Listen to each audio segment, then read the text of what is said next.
It had been 3 hours since they handed me the fluorescent orange vest and pointed toward the gravel parking lot behind Sacred Heart Chapel.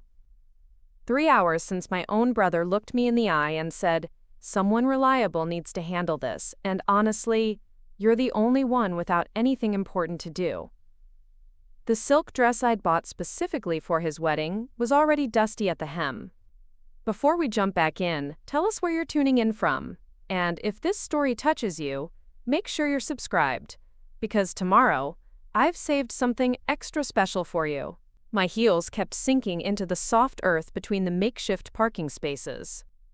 Car after car of his fiancée's wealthy family and friends, treating me like I was hired help instead of the sister who used to braid his hair when he had nightmares. My name is Jessica Martinez. I'm 29 years old, and today I was supposed to be the maid of honor at my brother's wedding. Let me take you back to the beginning, because none of this makes sense without understanding how I became the family disappointment in the first place.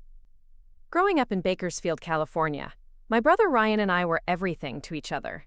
Our parents worked double shifts at the plant, so most evenings it was just us, sharing a bag of chips for dinner and doing homework by the light of our secondhand desk lamp. Ryan was 3 years older, protective, and absolutely convinced I was going to be something extraordinary someday. He used to tell his friends I was the smartest person he knew, that I was going to change the world. When I graduated high school with a full scholarship to UC San Diego, Ryan cried harder than our parents did. He drove me to campus himself in our dad's beat-up Chevy, helped me carry boxes up 3 flights of stairs to my dorm room, and promised to call every week. For 2 years he kept that promise. Every Sunday at 7 in the evening, my phone would ring, and we'd talk for hours about classes, about his job at the auto parts store, about our dreams for the future.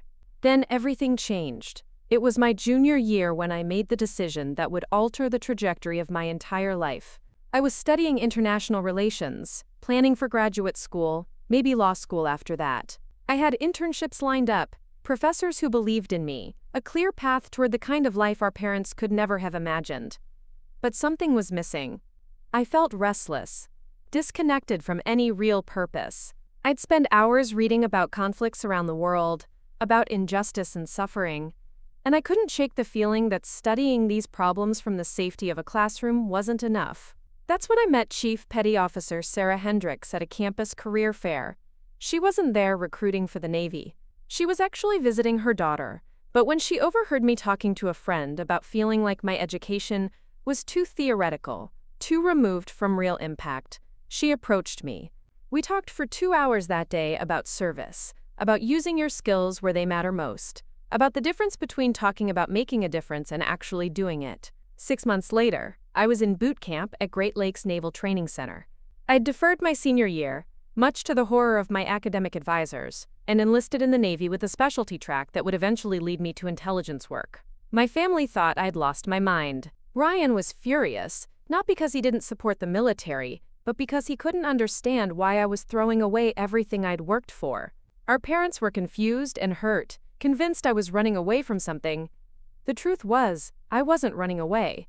I was running towards something I couldn't even articulate at the time. I just knew that sitting in lecture halls while people suffered in places I could actually help felt like a betrayal of everything I believed about responsibility and capability. What my family didn't know, what I could never tell them due to classification levels that went beyond anything they could imagine, was that my basic military service quickly became something much more specialized. After completing my initial intelligence training, I was recruited for advanced tactical operations. Preparing and narrating this story took us a lot of time, so if you are enjoying it, subscribe to our channel. It means a lot to us. Now, back to the story. The kind of work that required psychological evaluations, months of training that pushed every physical and mental limit I had, and a level of security clearance that meant I couldn't discuss any details of what I actually did. For the next 6 years, I served with Joint Special Operations Command. Most people think of Navy SEALs as exclusively male, but the reality of modern warfare meant that female operatives were essential for certain missions, especially in regions where male soldiers couldn't access female populations. I became part of a highly classified unit that worked alongside SEAL teams, providing intelligence support and direct action capabilities in some of the most dangerous regions of Afghanistan and Iraq. I saved lives. I gathered intelligence that prevented attacks. I earned commendations that I couldn't display and respect from some of the most elite warriors in the American military. And I couldn't tell my family any of it. When I called home, which became less and less frequent as deployments intensified, I kept my conversations vague. I was stationed overseas, doing intelligence work, nothing too dangerous, everything was fine. Ryan's calls became shorter, more stilted. He'd started dating Amanda, a pharmaceutical sales representative with a brand new BMW, and very strong opinions about people who waste their potential. Our parents began introducing me to neighbors as their daughter, who joined the military instead of finishing college, with a tone that suggested they were still processing disappointment. By the time I completed my service and returned to civilian life, the distance between my family and me felt oceanic. I'd become someone they didn't recognize, and I'd learned to live with a level of purpose and intensity that didn't translate well to holiday dinners and small talk about local gossip. I took a job with a private security firm in San Diego, work that paid well but seemed mundane to people who didn't understand what it actually entailed. To my family, it looked like I'd gone from being their promising scholar to a glorified security guard. Ryan, meanwhile, had transformed himself into everything our parents had hoped I would become. He'd worked his way up from the auto parts store to managing 3 locations across Kern County. He'd bought a house in the nicest part of Bakersfield, married Amanda in a ceremony that was featured in the local newspaper's society section, and generally become the family success story. When they had conversations about their children, I knew our parents led with Ryan's accomplishments and mentioned my military service as an afterthought, if at all. The growing distance hurt more than I could admit. These were the people who had shaped me, who had sacrificed for my education, who had celebrated every small victory throughout my childhood. But they looked at me now like I was a stranger, who had somehow disappointed them by becoming someone they couldn't understand. So when Ryan called 6 months ago to tell me he was getting married again, Amanda had left him for a cardiologist 2 years earlier, something I learned through a brief, awkward text message. I was surprised but hopeful. Maybe this was a chance to reconnect, to be the siblings we used to be. His fiancée was Isabella Chen, a tax attorney from Sacramento, whose family owned a successful chain of restaurants throughout Northern California. The wedding was going to be elegant, he said, the kind of event that would establish him in Sacramento's professional community. When he asked me to be in the wedding party, I felt something inside me relax for the first time in years. Finally, maybe, my brother was ready to include me as family again, to see me as someone worthy of standing beside him on one of the most important days of his life. 3 weeks before the wedding, Ryan called with what he described as a small change in plans.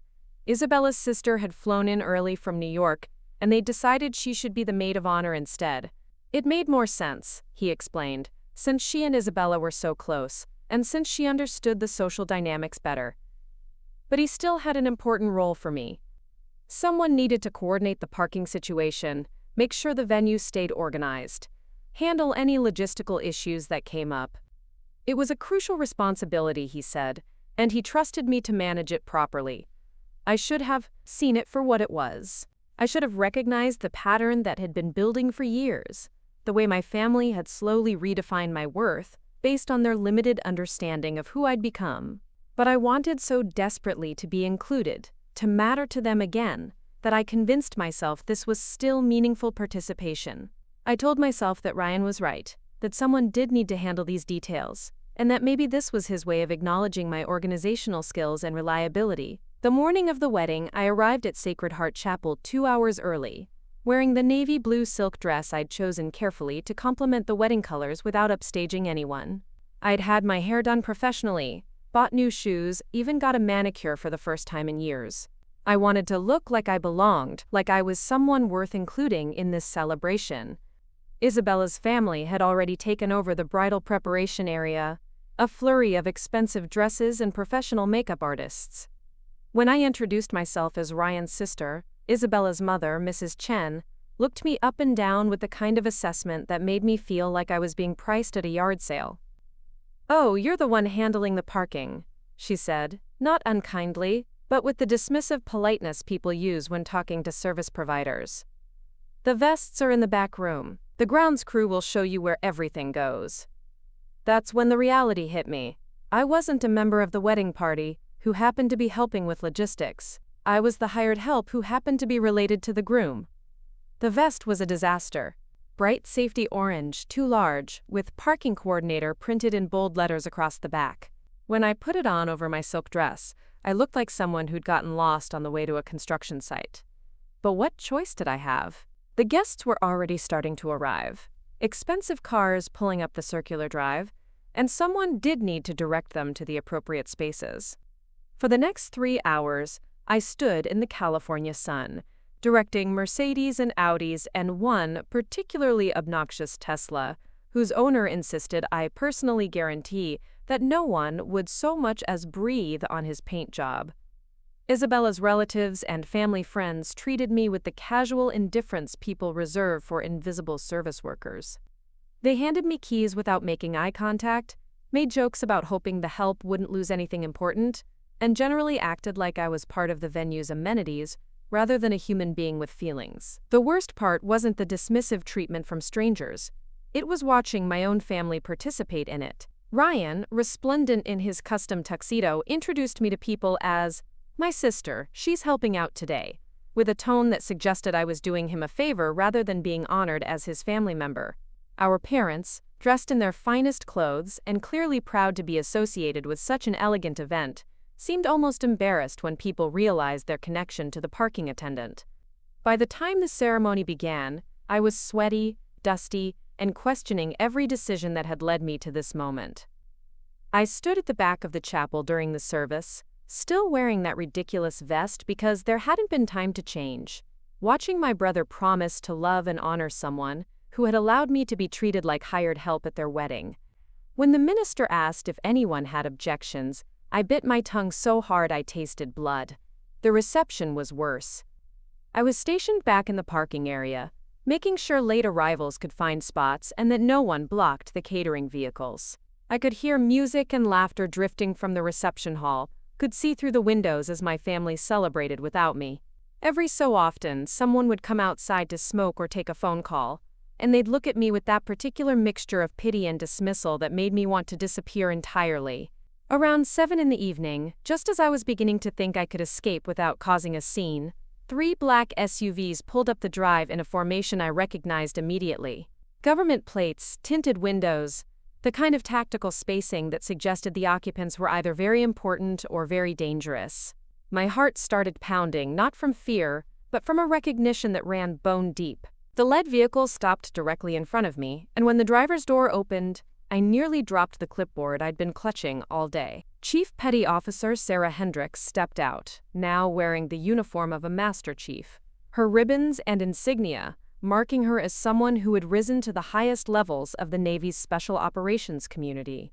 Behind her, the other vehicles disgorged their passengers, and I found myself face to face with 6 of the most elite warriors I'd ever had the honor to serve alongside.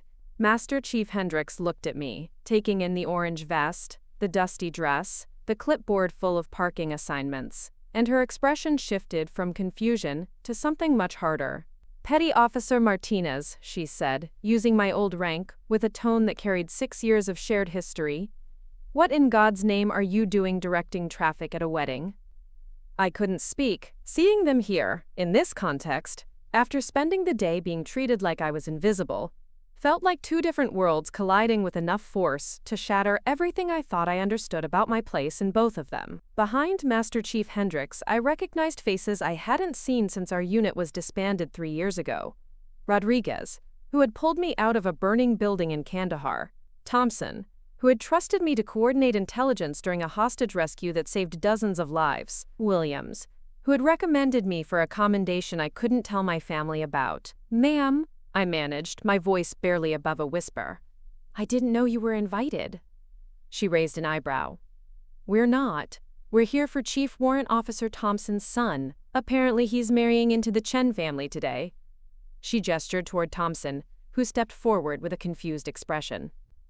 "Sarah's getting married today," Thompson said, his voice carrying the authority of someone accustomed to command. "But I thought she was marrying some businessman from Bakersfield, not—" He trailed off, looking at me with growing recognition. "Martinez, are you telling me that businessman is your brother?" Before I could answer, the reception hall doors opened, and the wedding party spilled out onto the terrace for photographs. Ryan appeared first, arm in arm with Isabella, both of them glowing with the kind of happiness that made me remember why I'd wanted to be here in the first place.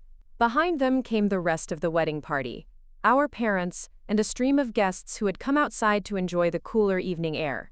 The moment Ryan saw the military personnel standing in formation around me, his expression changed.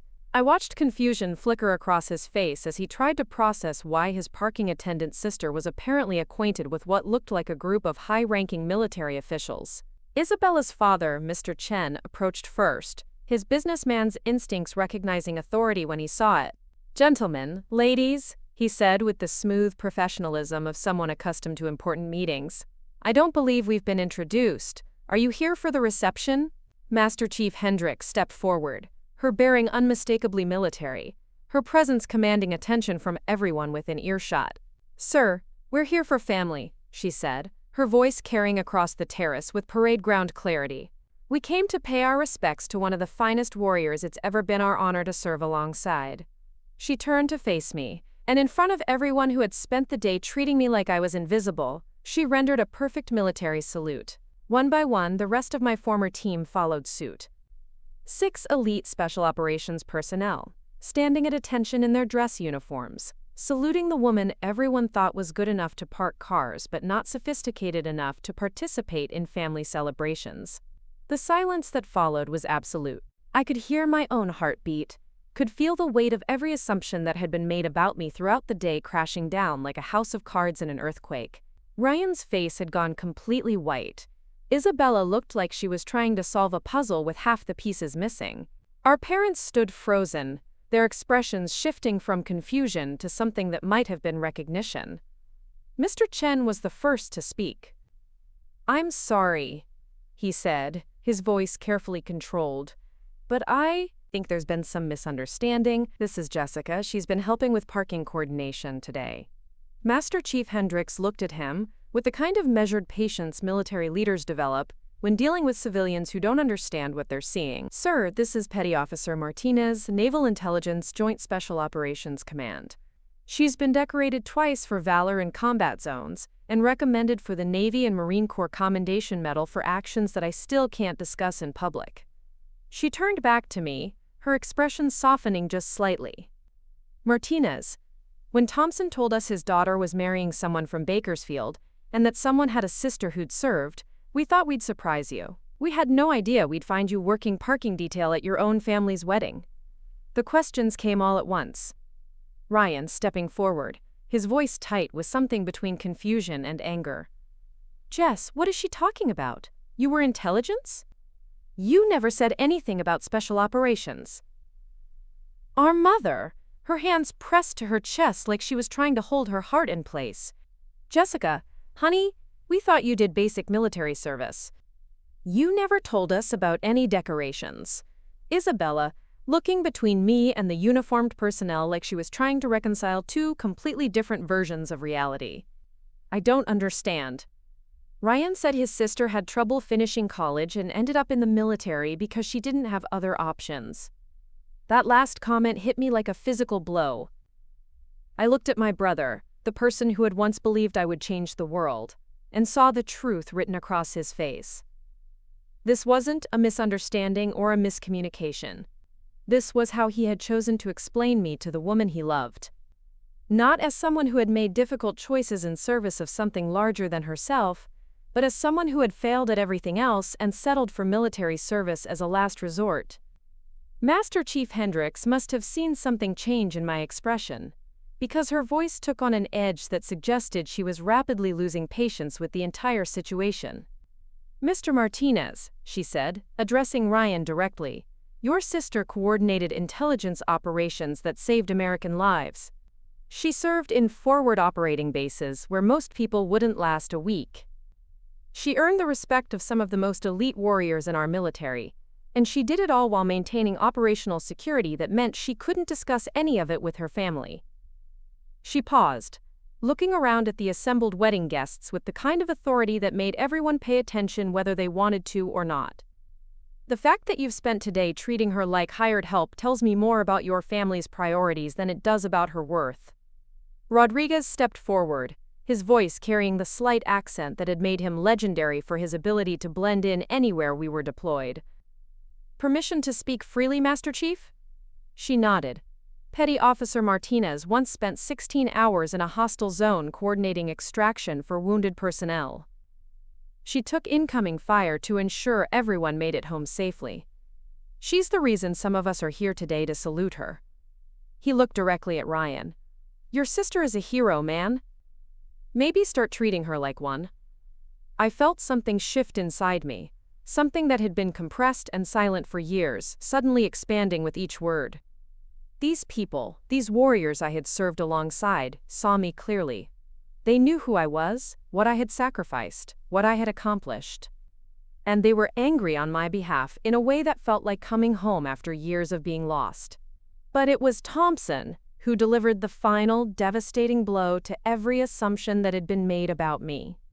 "Martinez," he said, his voice formal but warm. "Didn't you receive notification about the promotion ceremony next month? The one where you're being recognized for your work on Operation Desert Shield coordination?" I nodded slowly. The ceremony was classified, and I hadn't mentioned it to anyone in my family because I'd learned not to share things they wouldn't understand or appreciate. "What promotion?"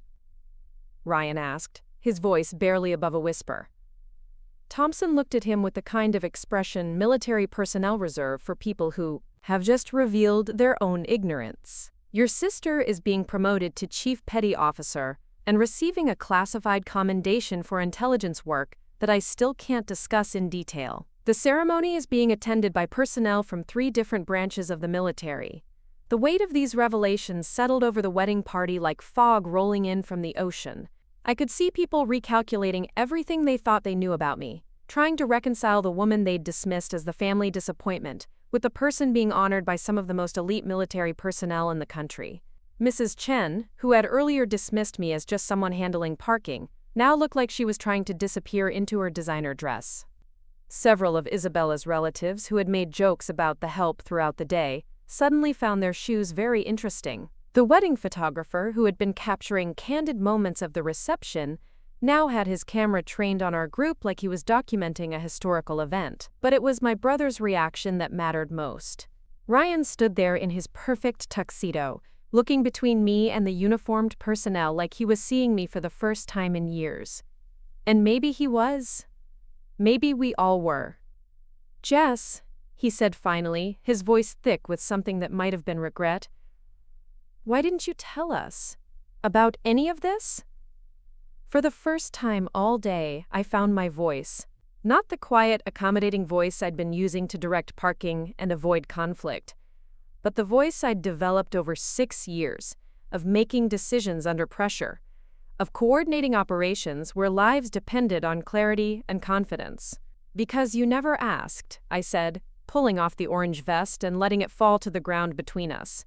"You decided who I was based on what you could understand, and you never bothered to find out if you were right." I looked around at the assembled group, at my parents who had introduced me to people as their disappointing daughter, at Isabella's family who had treated me like hired help, at the wedding guests who had made jokes at my expense all day. I spent 6 years serving my country in ways I still can't fully discuss. I earned decorations I can't display and the respect of people whose opinions matter more to me than social status or wedding etiquette. I didn't tell you about it because I learned that you were more comfortable with your version of me than you were with the truth. The silence that followed was different from the earlier shocked quiet. This was the kind of silence that falls when people realize they have fundamentally misunderstood something important, and that their misunderstanding has caused real harm. Master Chief Hendricks stepped beside me, her presence a reminder that I wasn't alone in this moment, that I had earned my place among people who valued courage and competence over social hierarchy and family politics. "Martinez," she said, her voice carrying both authority and affection, "you've spent enough time being underestimated by people who should know better. What do you say we get out of here and go somewhere that appreciates what you've accomplished?" I looked at my family one last time. My parents, still processing the gap between their assumptions and reality. Isabella, trying to understand how her wedding had become a lesson in prejudice and recognition.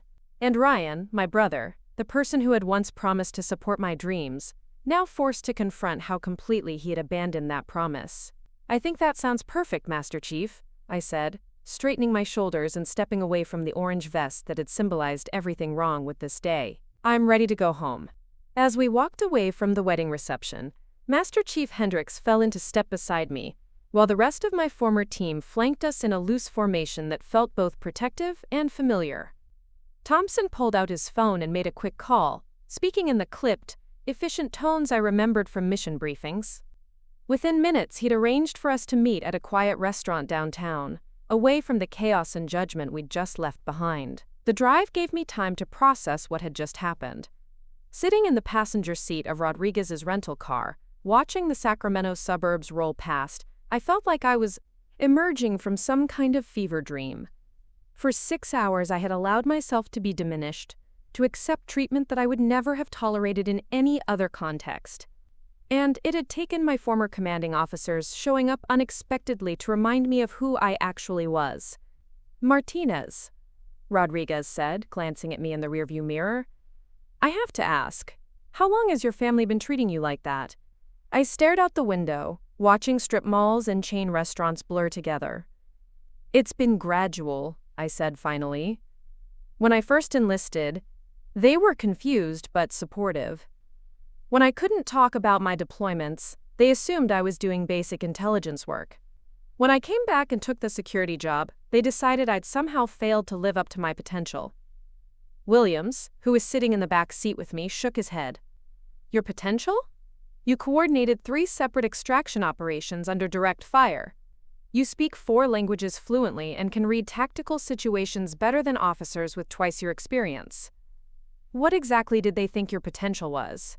That was the question that had been eating at me for years. My family had built an image of success that was narrow and conventional. College degree, corporate job, suburban house, traditional family structure. Military service, especially the kind I'd done, didn't fit their understanding of achievement. It was too dangerous, too unconventional, too far outside their experience to be valued properly. "They wanted me to be a lawyer," I said, the words feeling strange in my mouth. "Or maybe a professor. Something safe and prestigious that they could brag about at neighborhood barbecues. Something that came with a clear social status they could understand." Rodriguez pulled into the parking lot of a small Italian restaurant that looked like it had been family-owned for decades. The kind of place where you could have a conversation without worrying about being overheard or judged. As we got out of the car, I caught my reflection in the restaurant window and almost didn't recognize myself. The woman looking back at me had spent the day slouched and apologetic, trying to make herself invisible. But standing next to these warriors, remembering who I had been when it mattered most, I felt my spine straightening almost involuntarily. Inside, the owner, an elderly man with flour-dusted hands and a warm smile, recognized Thompson immediately. "Chief!" he called out, wiping his hands on his apron. "It's been too long. Your usual table?" Thompson nodded, and we were led to a corner booth that offered privacy and a clear view of the entire restaurant. Old habits from years of operational security. As we settled in, Master Chief Hendricks ordered a bottle of wine and looked at me with an expression I remembered from debriefings after particularly difficult missions. "Talk to me, Martinez," she said. "Help me understand how we went from coordinating intelligence operations in Kandahar to parking cars at a family wedding." The story spilled out of me in pieces, fragments of years of growing distance and diminishing respect. I told them about coming home from my final deployment to find that my family had essentially written a new story about my life, one where my military service was something I'd done because I couldn't handle civilian success. How my brother had started introducing me as his sister, who tried college but ended up in the military instead.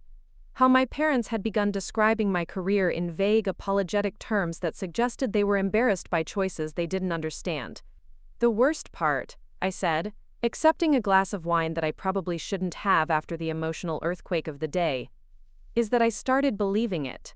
When everyone around you treats your accomplishments like they're somehow less valuable than conventional success, you begin to question whether they might be right." Thompson leaned forward, his expression serious.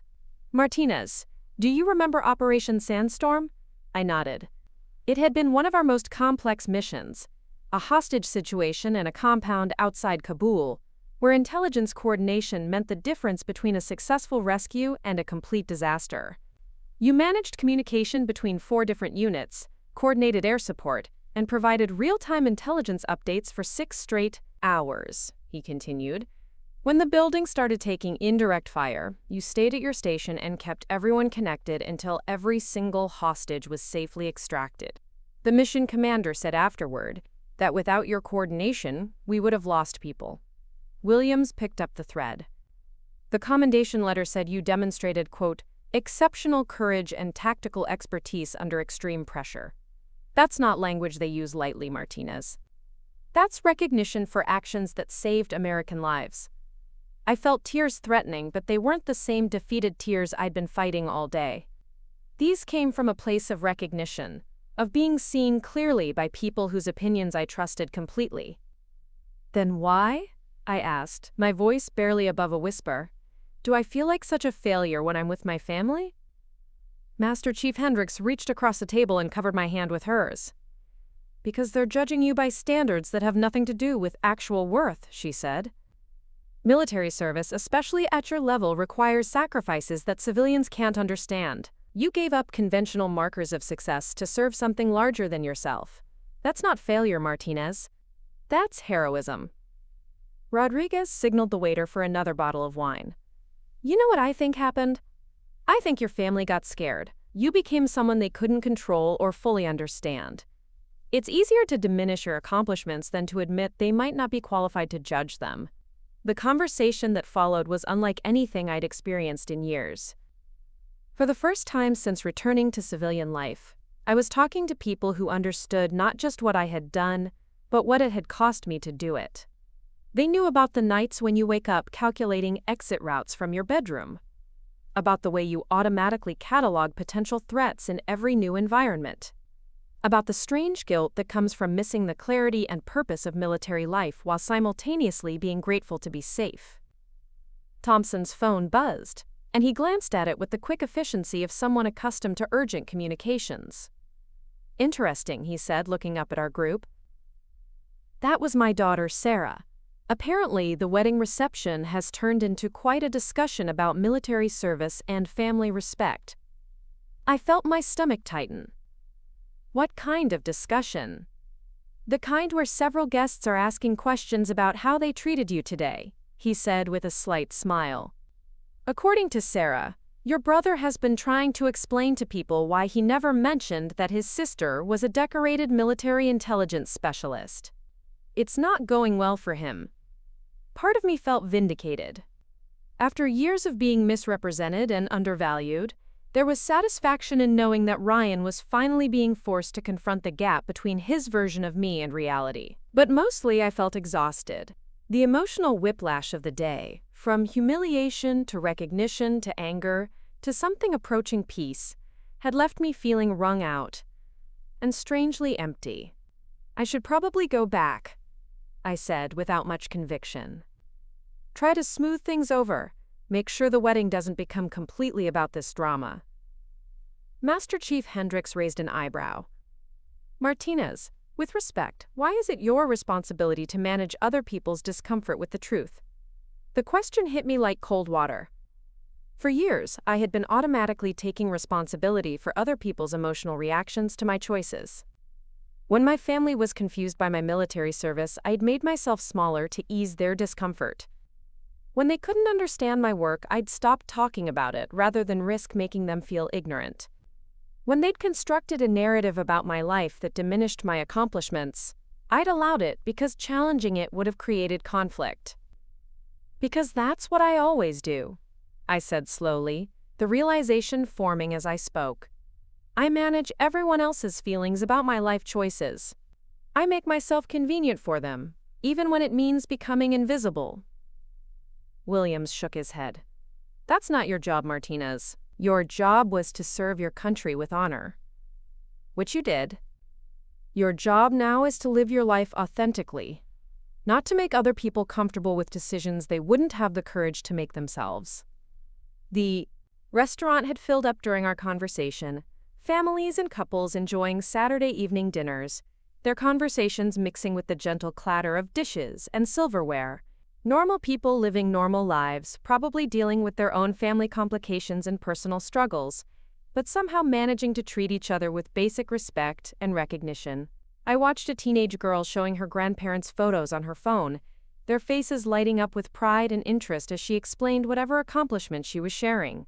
It was such a simple interaction, but it highlighted everything that had been missing from my relationship with my own family. My phone buzzed with a text message from Ryan. "Jess, we need to talk. Can you come back? People are asking questions I don't know how to answer." I showed the message to Master Chief Hendricks, who read it and snorted. Classic. Now that he's facing social consequences for his behavior, suddenly he wants to involve you in damage control. "What would you do?" I asked her. She considered for a moment, swirling wine in her glass. I'd ask myself what outcome I actually want from this situation. Do you want to repair your relationship with your family? Do you want them to understand and respect who you've become? Or do you just want to get through the rest of this wedding without causing more drama? Those were three very different goals, and they would require completely different approaches. Repairing relationships would mean having difficult conversations about years of accumulated hurt and misunderstanding. Demanding respect would mean setting boundaries and refusing to accept treatment that diminished my worth. Getting through the wedding without drama would mean returning to the role I'd been playing all day, managing everyone else's comfort at the expense of my own dignity. "I think," I said slowly, "I want them to see me clearly.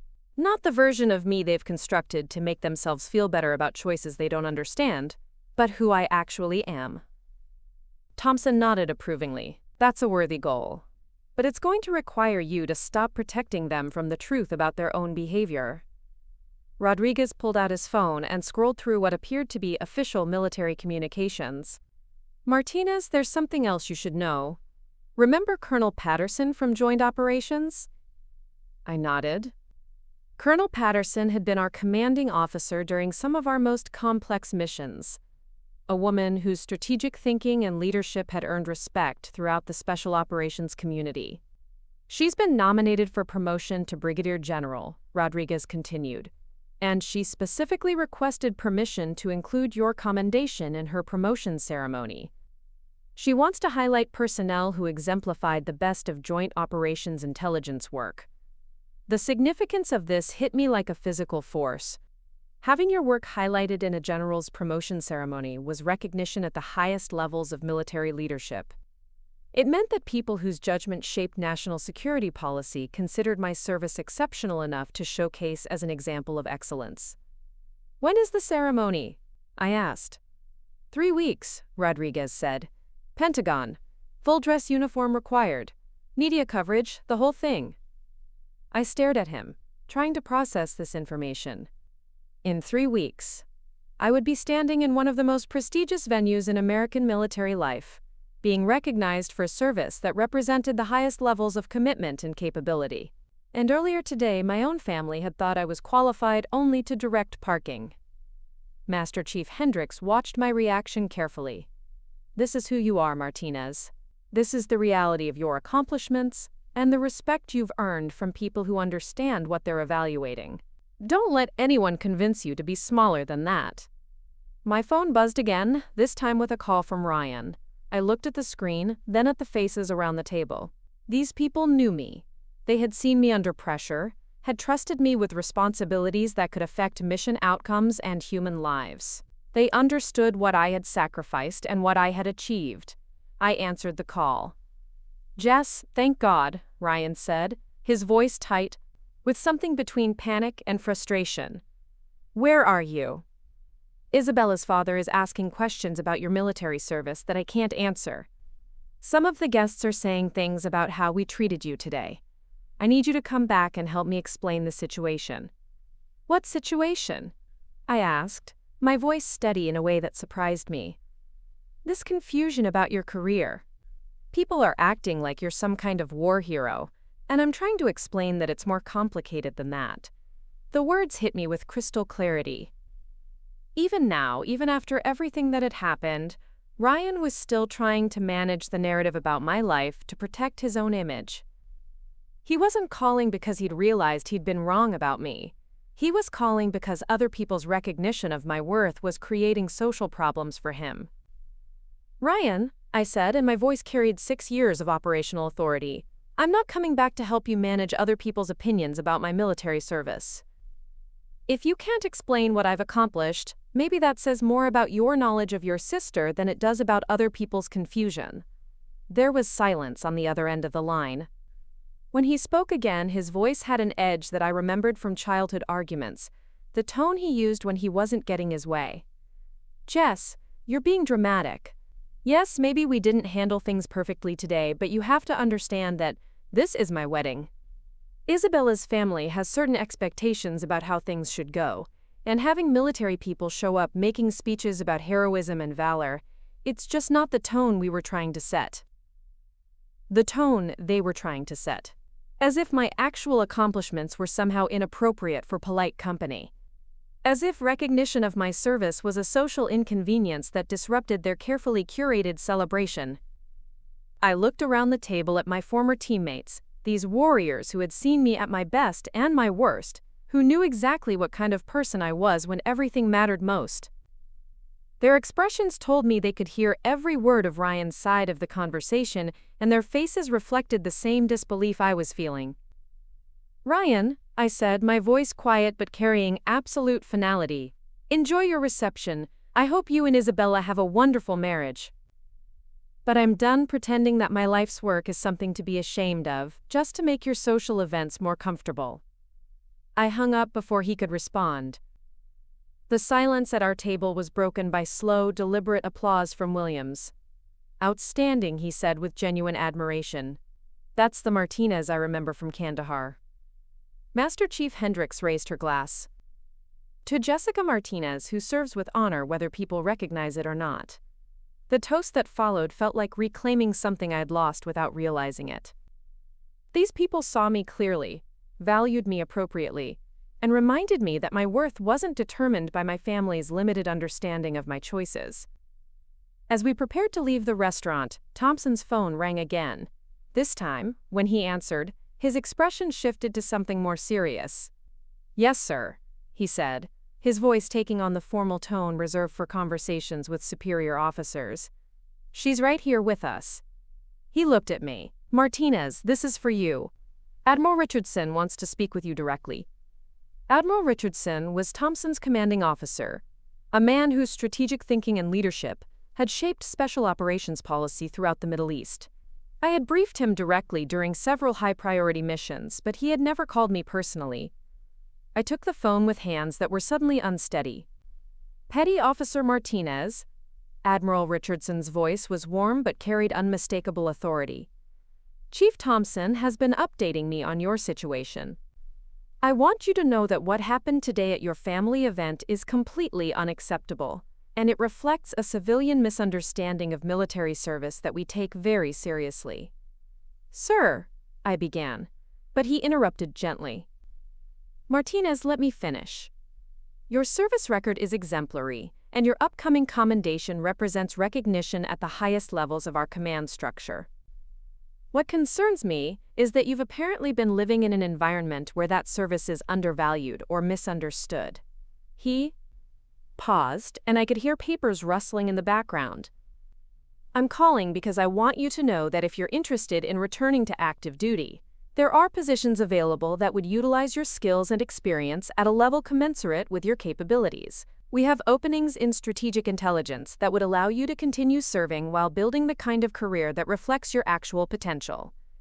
The offer hit me like a revelation. For 3 years, I had been living as a diminished version of myself, accepting work that was fine but not challenging, surrounded by people who didn't understand or value what I'd accomplished. The possibility of returning to an environment where my skills mattered, where my work contributed to something larger than corporate security assignments, felt like being offered oxygen after years of shallow breathing. "Sir, I would be very interested in learning more about those opportunities," I said, my voice stronger than it had been all day. "Excellent. Report to Naval Base San Diego Monday morning. We'll discuss the details then. And Martinez, don't let anyone convince you that your service was anything less than exceptional. The people who matter know exactly what you've accomplished." When I handed the phone back to Thompson, I felt like I was returning from a long journey to a place I hadn't realized I'd been missing. These people, this community, understood my worth in ways my family had never even attempted to. As we walked back to our cars, Master Chief Hendricks fell into step beside me. "How are you feeling?" she asked. I considered the question seriously. 6 hours ago, I had been standing in a parking lot wearing an orange vest, feeling like the biggest disappointment in my family's history. Now I was walking alongside some of the most respected military personnel I'd ever known, with an invitation to return to meaningful work and recognition for accomplishments I'd been taught to minimize. "I feel like I've been sleepwalking," I said finally, "like I've been living someone else's idea of my life instead of actually living my own." She nodded. "That happens sometimes when you transition from military to civilian life. You get so focused on fitting in with people who don't understand what you've done that you forget who you actually are." We reached the cars, and I realized I was facing a choice that would define everything that came next. I could go back to the wedding, try to smooth over the drama, apologize for creating conflict, and return to the role my family had assigned me. Or I could drive away from that reception and everything it represented, toward a life that honored who I actually was instead of who other people needed me to be. Rodriguez handed me his car keys. "Martinez, whatever you decide to do next, remember this. You've earned the right to be proud of who you've become. Don't let anyone take that away from you." I looked back toward the chapel, where I could see lights still blazing in the reception hall, where my family was probably still trying to explain away the inconvenient truth of my actual accomplishments. Then I looked at my former teammates. These people who knew my worth because they had witnessed it under the most demanding circumstances imaginable. The choice was clearer than I had expected it to be. I drove back to my apartment in silence, the events of the evening replaying in my mind like fragments of a dream that felt too significant to forget, but too surreal to fully process. The modest one-bedroom place I'd been renting for the past 2 years suddenly felt like a temporary shelter rather than a home. Everything about it spoke to the small, careful life I'd been living since leaving the military. Safe furniture, neutral colors, nothing that demanded attention or suggested the person living there had ever done anything remarkable. My phone had been buzzing constantly during the drive. Text messages from family members, missed calls from numbers I didn't recognize, even a voicemail from Isabella's sister asking if we could, quote, talk about what happened. I ignored all of it. The last thing I wanted was to spend my evening managing other people's discomfort with revelations about my actual life. But as I sat on my generic beige couch, still wearing the silk dress that had gotten dusty in a parking lot, I couldn't shake the feeling that something fundamental had shifted. Master Chief Hendricks had asked me a question that kept echoing. Why was it my responsibility to manage other people's discomfort with the truth? For years, I had been doing exactly that, constantly adjusting my own sense of worth to accommodate my family's narrow understanding of success and achievement. The knock on my door came just after 9 o'clock. I looked through the peephole and saw my parents standing in the hallway, both of them still dressed in their wedding finery but looking considerably less festive than they had earlier in the day. My father held a small bouquet of flowers, the kind you grab from a grocery store when you need to apologize for something but aren't sure exactly what. I opened the door without enthusiasm. "Jessica, honey," my mother said immediately, her voice carrying the particular tone she used when she was trying to navigate emotionally complex territory. "We need to talk." They came inside and stood awkwardly in my small living room, taking in the sparse decoration and modest furnishings with expressions that suggested they were seeing the space differently than they had before. My father set the flowers on my coffee table and cleared his throat in the way that always preceded difficult conversations. "Sweetheart," he said, his voice gentler than I'd heard it in years, "we had no idea about your military service, about what you actually did over there." I settled into the armchair across from them, studying their faces.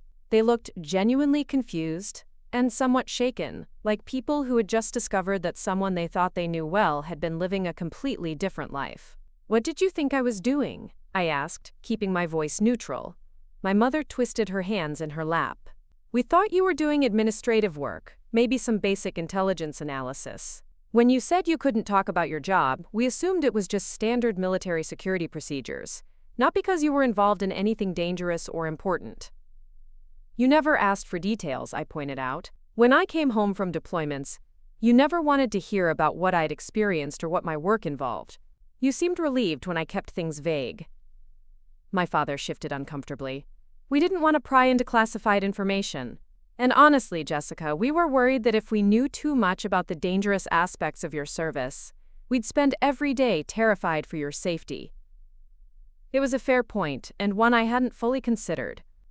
Parents wanting to protect themselves from the reality of their child's dangerous work wasn't uncommon in military families. But there was a difference between not wanting details and actively diminishing the value of that service. Dad, I said, leaning forward, there's a difference between not wanting to know about dangerous missions and deciding that my military career was somehow less valuable than conventional success. You didn't just avoid asking about my work. You started introducing me to people as someone who, quote, joined the military instead of finishing college, like it was a consolation prize. My mother's face crumpled slightly.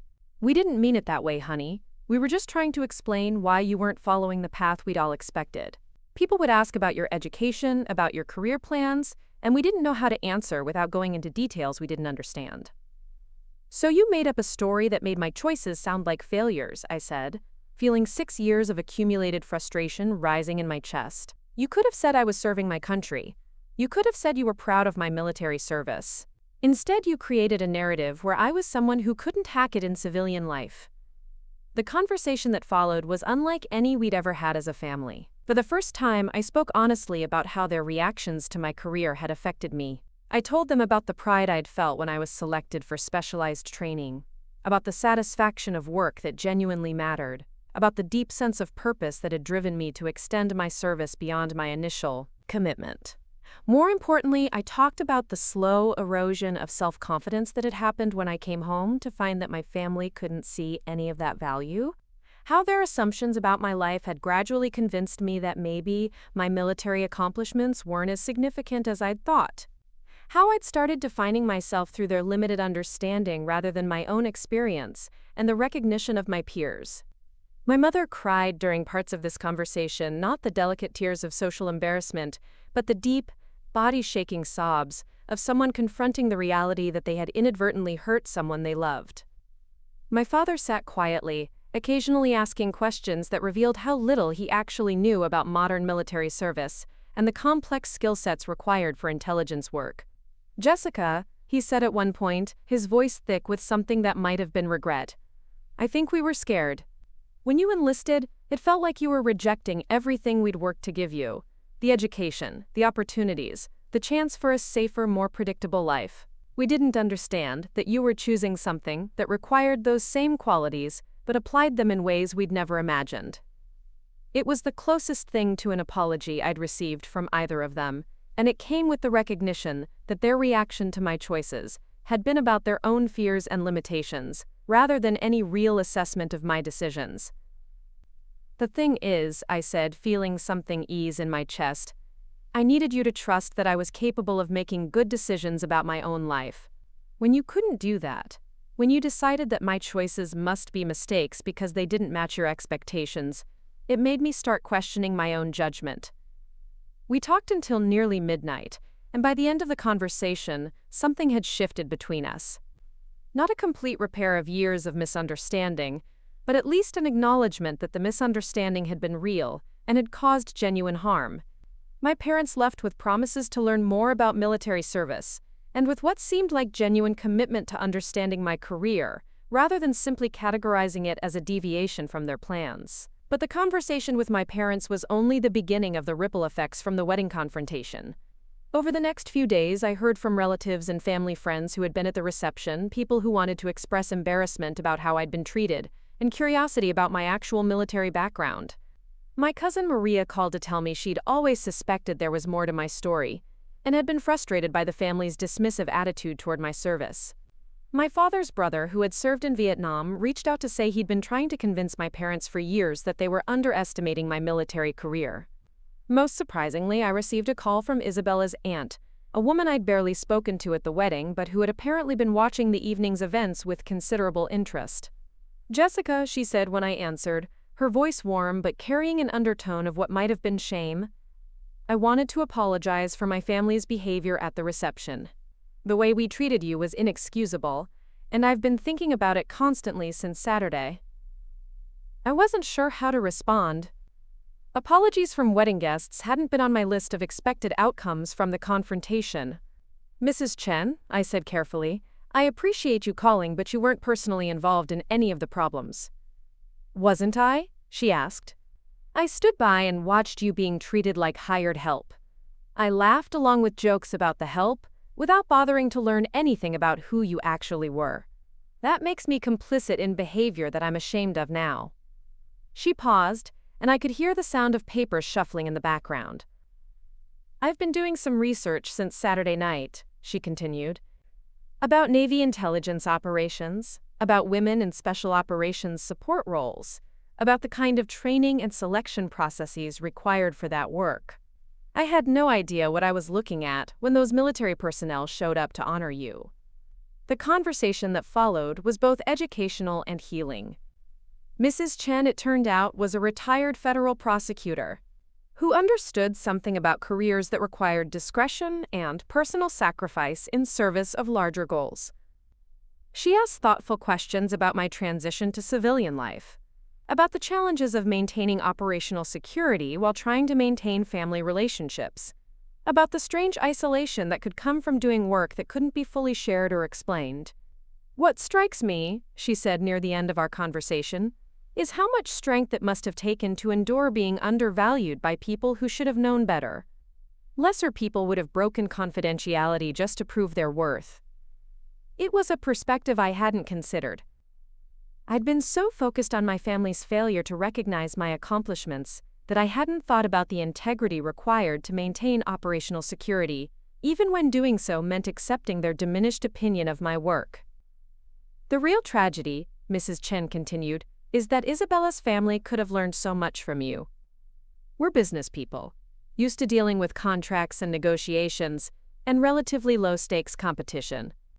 Having someone with your experience and perspective in our family could have enriched all of our understanding of service and sacrifice. The phrase "in our family" caught my attention. I wasn't sure what to make of it, whether it was a polite turn of phrase or something more significant. Mrs. Chen, I said carefully, I'm not sure what my relationship with Isabella's family will look like going forward. Yesterday was pretty intense, and I'm not certain anyone knows how to move past it. She was quiet for a moment, and when she spoke again, her voice carried the authority of someone accustomed to making important decisions. Jessica, I've spoken with Isabella and with your brother. I've also spoken with my husband and with our other family members who were at the wedding.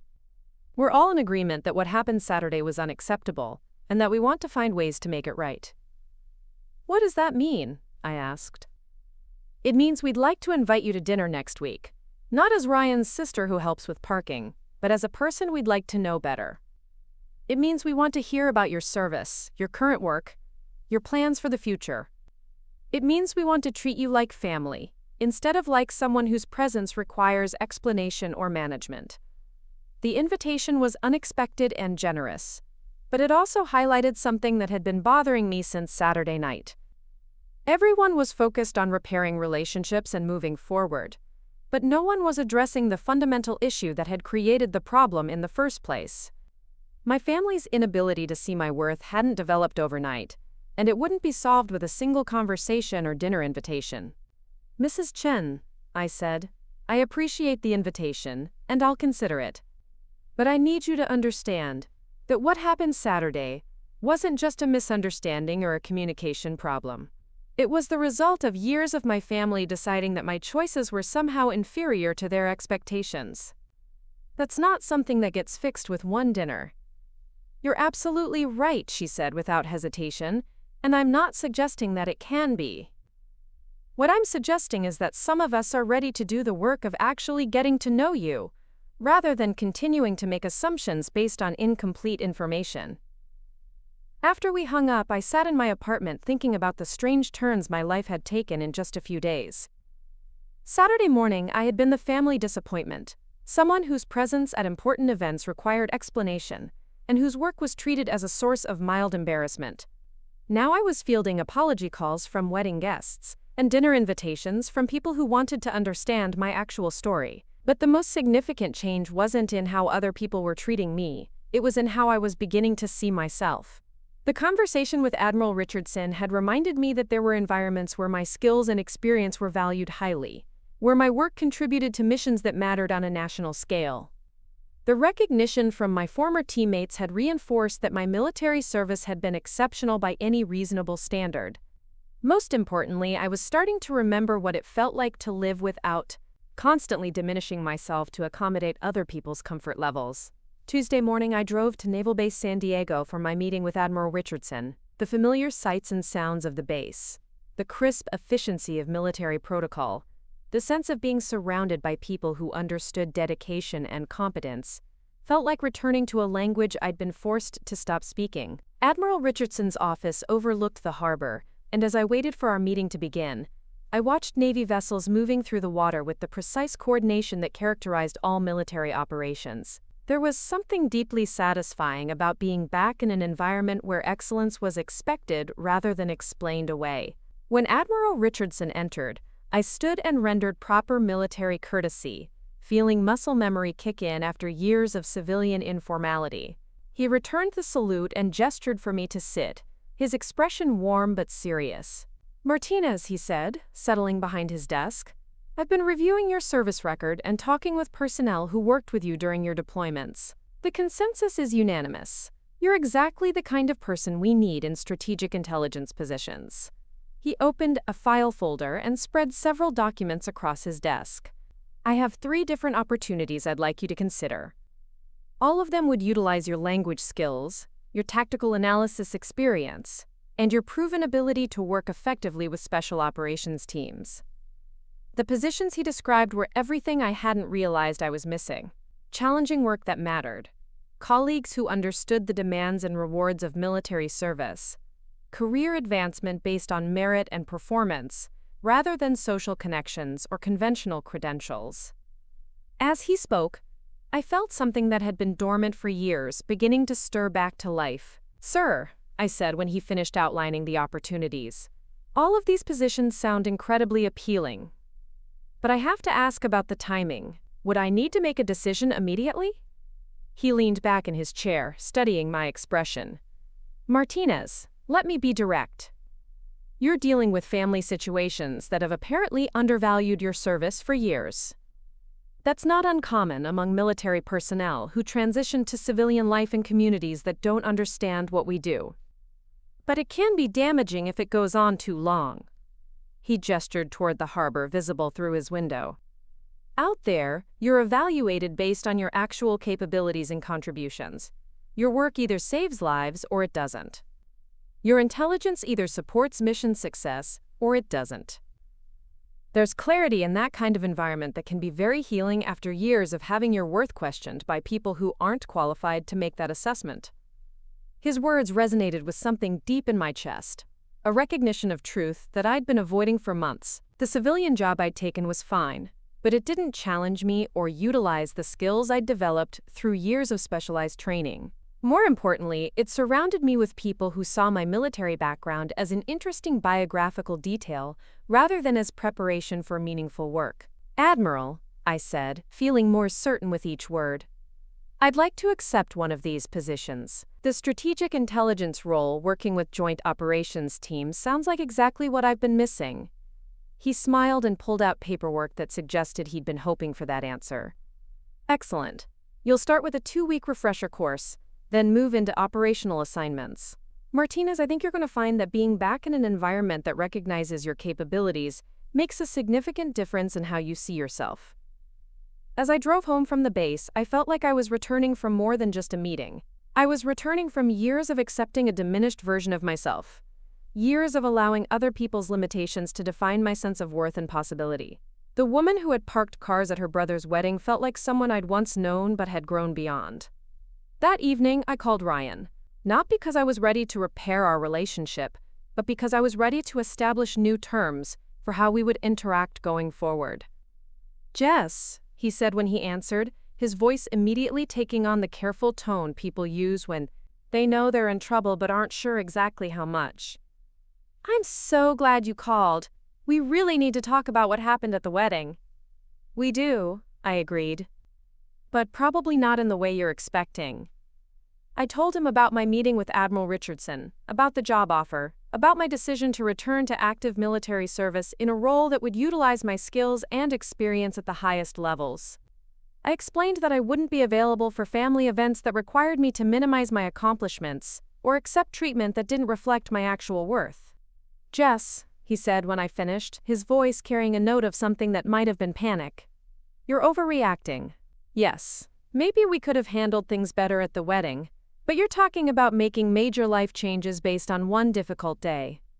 "Ryan," I said, my voice steady and clear, "I'm making life changes based on years of being undervalued by people who should know better." Saturday wasn't an isolated incident. It was the culmination of a pattern that I'm no longer willing to accept. The silence that followed was long enough that I wondered if the call had dropped. When he spoke again, his voice was quieter, less defensive. "I don't know how to fix this," he said. "I don't know how to go back and undo the assumptions we've been making about your life." "You can't go back," I told him. "But you can decide how you want to move forward. You can learn about who I actually am, instead of continuing to relate to me, based on who you think I should have been." "How do I do that?" he asked, and for the first time in years he sounded like the brother who used to believe I could change the world. "You start by asking questions instead of making assumptions," I said. "You start by trusting that I'm capable of making good decisions about my own life. And you stop treating my career choices like they're problems that need to be explained or managed." When we hung up, I wasn't sure whether our relationship could be repaired or whether the damage was too extensive to overcome. But I was certain that I wouldn't continue participating in dynamics that required me to make myself smaller to accommodate other people's comfort levels. 3 days later, I received a package in the mail with no return address. Inside was a framed photograph of me in dress uniform, receiving a commendation from Colonel Patterson during a ceremony I'd forgotten had been photographed. The image showed me standing at attention, my expression serious and proud, surrounded by some of the most elite military personnel in the country. Attached was a note in handwriting I didn't recognize. "Thought you might want a reminder of who you really are when other people's opinions get too loud." I hung the photograph on my living room wall, replacing a generic landscape print I'd bought because it matched the couch. For the first time since moving into the apartment, the space felt like it belonged to someone with a story worth telling. The transformation had begun, and there would be no going back to the small, careful life I'd been living before, that Saturday evening when my worlds collided in a parking lot behind Sacred Heart Chapel. The confrontation I'd been avoiding came exactly 2 weeks after the wedding, on a Thursday evening when the California heat had finally broken and left the air clean and sharp. I was packing my apartment, preparing for the move back to active duty housing near the base, when Ryan showed up unannounced. Not with flowers or apologies, but with Isabella and what appeared to be a carefully rehearsed speech about family loyalty and forgiveness. I opened the door to find the three of them standing in my hallway, looking like a delegation sent to negotiate a treaty. Ryan wore his business casual uniform, the khakis and button-down that made him look responsible and reasonable. Isabella had dressed carefully too, in a way that suggested this visit was important enough to require strategic planning. But it was the third person who surprised me most. Mrs. Chen, Isabella's mother, holding a covered dish that smelled like homemade enchiladas. "Jessica," Ryan said before I could fully process their presence, "we need to clear the air. This situation has gone on long enough, and it's affecting everyone." I stepped back to let them in, not because I was ready for this conversation, but because having it in the hallway would inevitably involve my neighbors in drama that wasn't their concern. As they filed into my living room, I watched their eyes take in the packed boxes, the bare walls, the obvious signs that I was leaving. "You're really moving out," Isabella said, her voice carrying something between surprise and disappointment. "Ryan said you were thinking about it, but I hoped we could work things out before you made any permanent decisions." I gestured for them to sit, though the packed state of my apartment meant they had limited options. Ryan and Isabella took the couch while Mrs. Chen settled into my single remaining chair with the covered dish balanced on her lap. "I'm not moving out," I said, remaining standing near the window where I could see the courtyard below. "I'm moving back to active duty. There's a difference." The distinction mattered more than they probably understood. Moving out suggested retreat or escape, running away from problems rather than facing them. Moving back to military service meant advancing towards something that utilized my capabilities and recognized my worth. Ryan shifted uncomfortably. Jess, don't you think that's a pretty extreme reaction to one difficult day? I mean, yes, things got heated at the wedding, and maybe some things were said that we all regret, but completely changing your career over it seems excessive. The word excessive triggered something sharp and immediate in my chest. For weeks, I'd been hearing variations of this theme from family members who wanted to minimize what had happened at the wedding. It was just a misunderstanding. It was just one bad day. It was just family drama that got blown out of proportion. Ryan, I said, my voice steady but carrying an edge that made him sit back slightly. What happened at your wedding wasn't one bad day. It was the culmination of years of you treating my military service like it was something to be ashamed of or explained away. Isabella leaned forward, her lawyer instincts apparently kicking in. But Jessica, surely you can understand that we didn't have complete information about your service. If you'd been more open about your accomplishments, things might have been different. The blame shifting was so subtle and so familiar that I almost missed it. Almost. But 6 years of military service had taught me to recognize tactical maneuvers, even when they came disguised as reasonable conversation. Isabella, I said, my tone cooling noticeably, I maintained operational security exactly as I was trained to do. The fact that my family chose to interpret my discretion as evidence that my work wasn't important says more about your assumptions than it does about my communication. Mrs. Chen spoke for the first time since entering my apartment. Jessica's right, she said quietly, her voice carrying the authority of someone who had spent decades evaluating evidence and testimony. We made assumptions based on incomplete information, and then we treated those assumptions as facts. That's not Jessica's failure. That's ours. Ryan's jaw tightened in a way I recognized from childhood arguments when he wasn't getting the response he wanted. Okay, fine. Maybe we made some mistakes. But you have to admit that you could have corrected our misunderstandings at any point. You chose to let us think what we thought instead of setting the record straight. It was a fair point, and one I'd been wrestling with for weeks. I could have challenged their assumptions more directly. I could have demanded recognition for my accomplishments, instead of allowing them to be minimized. I could have refused to participate in family events where I was treated as less than an equal participant. You're right, I said, surprising everyone, including myself. I could have confronted these issues years ago. I could have demanded that you respect my choices instead of allowing you to dismiss them. But do you know why I didn't? I moved closer to where they were sitting, feeling the weight of years of accumulated frustration crystallizing into clarity. Because I was protecting you from your own ignorance and prejudice. Because I was making myself smaller to spare you the discomfort of realizing that your daughter and sister had chosen a life that required more courage and capability than you were prepared to acknowledge. The silence that followed was thick with tension. Isabella looked between Ryan and me like she was watching a tennis match where the stakes kept escalating. Mrs. Chen sat perfectly still, her expression unreadable.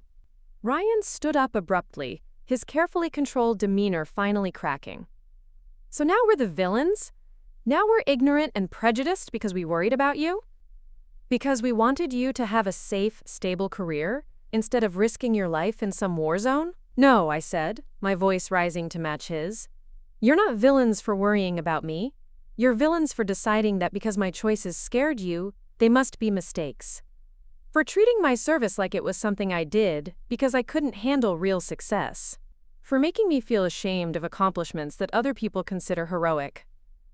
The argument that followed was unlike anything we'd ever had as siblings. Years of accumulated grievances spilled out in accusations and counter-accusations, each of us defending positions that had calcified over time into seemingly irreconcilable differences. Ryan insisted that my family had always supported me, just in ways I hadn't recognized or appreciated. I countered that support without respect or understanding wasn't actually support at all. Isabella tried several times to mediate, using techniques that probably worked well in legal negotiations, but fell flat in the face of emotional wounds that went back years. Mrs. Chen remained silent throughout most of the exchange, watching with the careful attention of someone gathering information rather than taking sides. The turning point came when Ryan, his voice tight with frustration, said something that revealed more than he probably intended. "The truth is, Jess, your military service has always been an embarrassment for us. Not because we don't respect the military, but because it meant admitting that our daughter chose violence over education, conflict over stability. When people asked about your career, what were we supposed to say? That you were trained to kill people instead of going to law school?" The words hung in the air like smoke from an explosion. In one sentence, Ryan had revealed exactly how fundamentally he misunderstood everything about my service and everything about me. He hadn't just dismissed my accomplishments. He had completely reimagined them as something dark and shameful. "Violence over education?" I repeated, my voice dropping to the calm, controlled tone I'd learned to use in crisis situations. "Ryan, I have a bachelor's degree in international relations, advanced training in 4 languages, strategic analysis certification, and operational experience that most people with graduate degrees in international affairs will never approach. But you're right about one thing. I was trained to kill people when necessary to protect American lives and interests. And I'm proud of that training." I walked to the box where I'd packed my military memorabilia and pulled out the framed commendation letter from Colonel Patterson. The official language was dense with military terminology, but the core message was clear: exceptional performance under extreme conditions, actions that directly contributed to mission success and personnel safety. "This letter recommends me for promotion based on intelligence coordination that saved 12 American lives during a hostage rescue operation," I said, holding the document where everyone could see it. "The violence you're so embarrassed by was precision, strategy, and split-second decision-making under pressure that most people couldn't handle for 5 minutes, let alone 6 years. I set the letter on the coffee table between us. "So yes, Ryan, I chose conflict over stability. I chose risking my life for something larger than personal comfort. I chose serving my country instead of serving your social expectations. And if that embarrasses you, then you're embarrassed by the wrong things." Isabella had gone very pale during this exchange, and when she spoke, her voice was barely above a whisper. "Jessica, I had no idea. When Ryan told me about your military service, he made it sound like you'd enlisted because college wasn't working out, not because you'd chosen it after college." The admission confirmed something I'd suspected but hadn't wanted to believe. Ryan hadn't just failed to understand my choices. He had actively misrepresented them to the woman he planned to marry, creating a false narrative that protected his image as the family success story while diminishing mine. "What exactly did Ryan tell you about my military service?" I asked Isabella directly. She glanced at her husband with an expression that suggested this conversation was going to continue long after they left my apartment. "He said you'd struggled academically and joined the military because you needed structure and direction. He said your deployments were basically desk jobs in safe locations, and that you'd left the military because you weren't suited for long-term service." Each revelation was like being struck by lightning. Not just the falseness of the information, but the deliberate nature of the deception. This wasn't misunderstanding or miscommunication. This was systematic rewriting of my story to serve Ryan's narrative about his own superiority. Mrs. Chen finally spoke, her voice carrying the measured authority of someone accustomed to courtroom dynamics. "Ryan," she said, her tone suggesting she was not asking a question.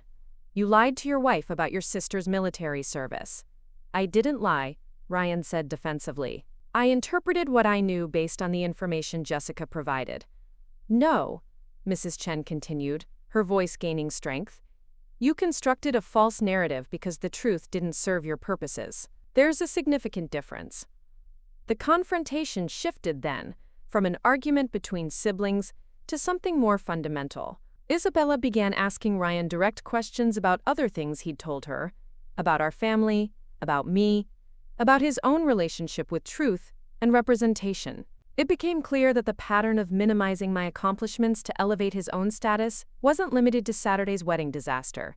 I watched this unfold with a mixture of vindication and sadness. Vindication because the truth was finally emerging, but sadness because I was watching my brother's marriage encounter its first major crisis of trust, and that crisis was rooted in his inability to acknowledge his sister's worth. "This changes everything," Isabella said finally, her lawyer's mind clearly working through implications and consequences.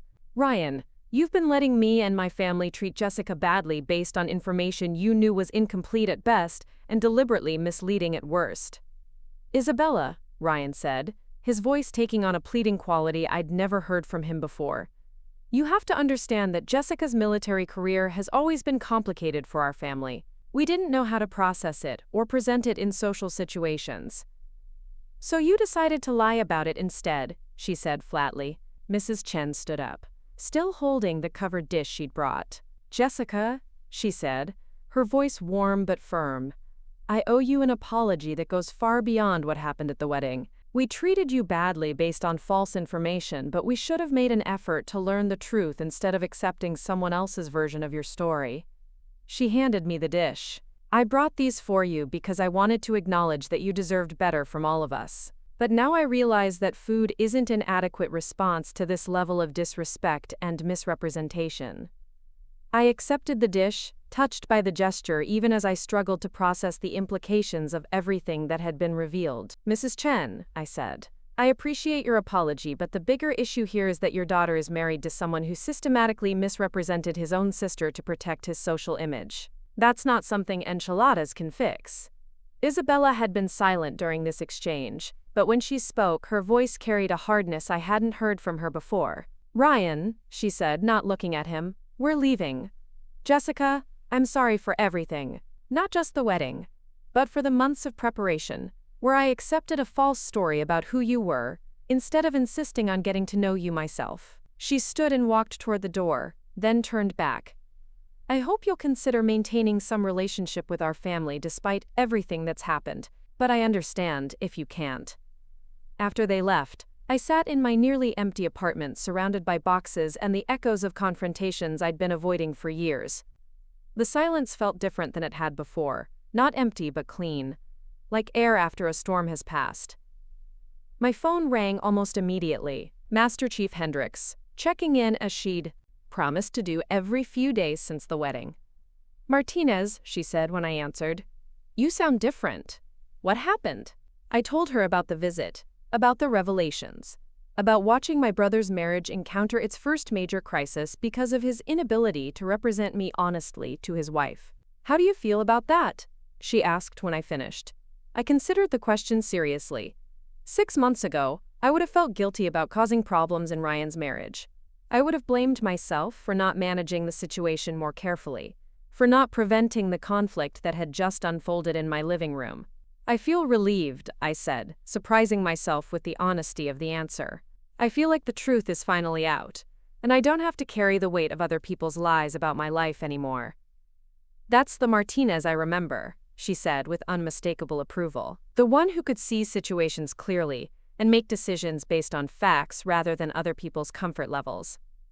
"Master Chief," I said, looking around at the boxes that represented my transition back to a life that honored who I actually was, "I think I'm finally ready to stop protecting people from the truth about my capabilities." "Outstanding," she said. "Because the world needs people who are willing to use their skills fully instead of hiding them to make other people feel better about their own limitations."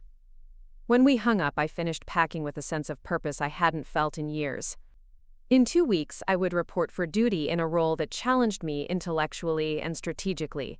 I would be surrounded by people who understood the value of the work I'd done and the skills I'd developed. Most importantly, I would be living authentically, instead of performing a diminished version of myself for people who preferred comfortable lies to uncomfortable truths. The confrontation was over, and I had emerged not unscathed but stronger and clearer about who I was and what I would accept going forward. 6 months later, I stood in the Pentagon briefing room, wearing my dress blues, the weight of new insignia on my shoulders marking my promotion to Chief Petty Officer. The ceremony had concluded an hour earlier, with Admiral Richardson personally pinning the Commendation Medal to my uniform while photographers documented the moment for official records.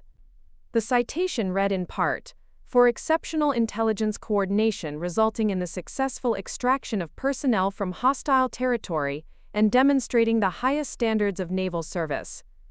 My parents had flown in from California for the ceremony. They sat in the front row, both of them crying openly as Admiral Richardson described my contributions to national security operations that had remained classified until this public recognition. For the first time in years, when they introduced me to other attendees afterward, it was with unqualified pride. "This is our daughter Jessica," my mother told a congressman's wife. "She's being honored today for her intelligence work in special operations." Ryan had not come to the ceremony. The marriage to Isabella had ended 3 months after our confrontation in my apartment, though according to family reports, the divorce had been surprisingly amicable. Isabella had apparently told him that she couldn't build a future with someone whose relationship with truth was so flexible, but that she understood the pressures that had led him to misrepresent reality. She'd wished him well and asked him to work on becoming someone worthy of the sister he'd spent years diminishing. The failure of his marriage had sent Ryan into what our mother described as a period of serious self-reflection. He'd started therapy, something he'd previously dismissed as unnecessary self-indulgence. He'd also begun reaching out to me through carefully worded text messages that suggested he was learning to see our relationship differently. "Jess," his most recent message had read, "I know I don't deserve forgiveness, but I want you to know that I'm working on understanding how wrong I was about everything. I'm proud of you, and I'm sorry it took me so long to say that." I hadn't responded yet. Forgiveness felt like something that would require more time and evidence of genuine change. But the messages suggested that Ryan was finally grappling with the gap between his perception of me and reality, and that awareness felt like progress. My new assignment was everything Admiral Richardson had promised. Strategic intelligence analysis, working directly with special operations teams, utilizing all the skills I'd developed during my initial service, while building expertise in areas I'd never had the opportunity to explore. My colleagues were sharp, dedicated, and refreshingly direct in their communication. When they had questions about my experience or capabilities, they asked directly instead of making assumptions. Most importantly, I was working again with people who understood that military service required sacrifices that couldn't be measured by conventional standards of success. No one here needed me to explain why I'd chosen duty over comfort, mission accomplishment over social expectations. They understood because they'd made similar choices themselves. The day after the Pentagon ceremony, Isabella called me.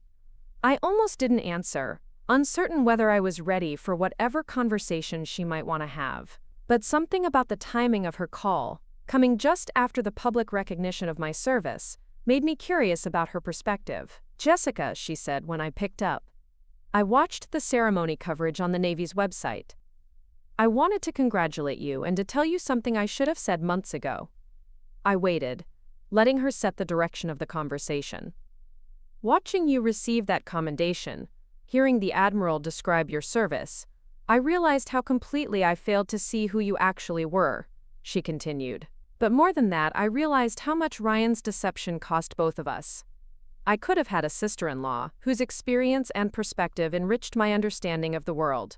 Instead, I spent months treating you like an inconvenience because I believed lies that protected Ryan's ego." Her voice carried genuine regret, but also something that sounded like respect. The woman who received that medal yesterday, who coordinated intelligence operations under fire, who earned recognition from the highest levels of military leadership, that woman deserved better from all of us. "Isabella," I said, feeling something ease in my chest, "I appreciate you saying that. It means more than you probably realize." "Jessica," she said, her voice gaining strength, "I have a confession. After our marriage ended, I spent weeks researching military intelligence operations, trying to understand what I'd been too ignorant to recognize before. The level of training, the selection criteria, the operational demands, I had no idea what any of it meant when those officers showed up at the wedding to honor you." She paused, and I could hear papers rustling in the background. "I also want you to know that I've recommended you to 3 different colleagues who are looking for security consultants for their firms. High-level work that would utilize your expertise and pay accordingly. I know you're committed to military service now, but if you ever decide to return to civilian work, there are people who understand your actual qualifications." The gesture was unexpected and generous, representing a level of effort to make amends that went far beyond simple apology. "Thank you," I said. "That really means something."